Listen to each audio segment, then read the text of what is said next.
In the folklore of Samar, there is said to be a city so advanced, so modern, and so mysterious that it remains invisible to most people. This place is called Biringan. The name itself comes from the War-I word biring, meaning a place for the lost. In English, it is sometimes translated as the City of the Lost. To outsiders, the name may sound like a ghost story. But to many War-I's, Biringan is more than a tale. It is a presence that hovers at the edge of memory and experience. Descriptions of Biringan are striking. Witnesses claim it appears only to a chosen few, often at dusk or in remote stretches of road. Its skyline is said to glow with black towers and modern lights.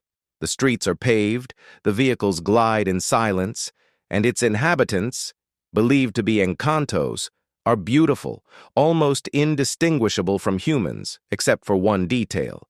They lack the philtrum, the small groove beneath the nose. These stories are not confined to idle gossip. They come from bus drivers, delivery workers, healers, and elders who insist they have known of Biringan for decades. Some accounts date back to the 1950s, long before the age of viral videos and internet hoaxes. The tales often involve vanishing people. A child falls ill and begins speaking in an unknown language. A young woman disappears, only to be found days later in a trance, whispering about a shining city. A motorcyclist reports passing through a place of dazzling lights and noise, only to find himself back in darkness, the road behind him gone. Other accounts are even stranger. Construction materials, it is said, were once delivered to non-existent addresses in Biringan. Japanese investors were rumored to have spotted the city through satellite imagery. Some believe it is one of the last portals to the old spirit world, the hidden refuge of dewatas, encantos, and forgotten gods.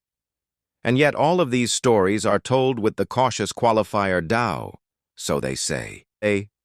There are no satellite images to confirm it, no official reports, no documented rescues of people who claim to have been trapped there. What exists are stories, passed from one generation to the next. Skeptics dismiss Biringan as mass hysteria or as folklore born of isolation, poverty, and oral tradition. But for many War-I's, the weight of the stories lies not in proof, but in persistence. They are told and retold by people who have nothing to gain by inventing them. Perhaps Biringan is a myth. Perhaps it is a memory of something older than history.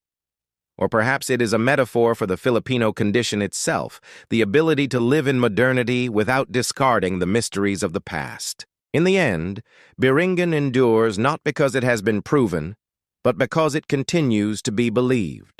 It is a city that exists in the imagination, in the whispers of the countryside, and in the cultural memory of a people who know that not everything in this world can be explained.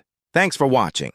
And if you enjoyed this journey into the unseen, don't forget to like, share, and subscribe for more mysteries. See you next time.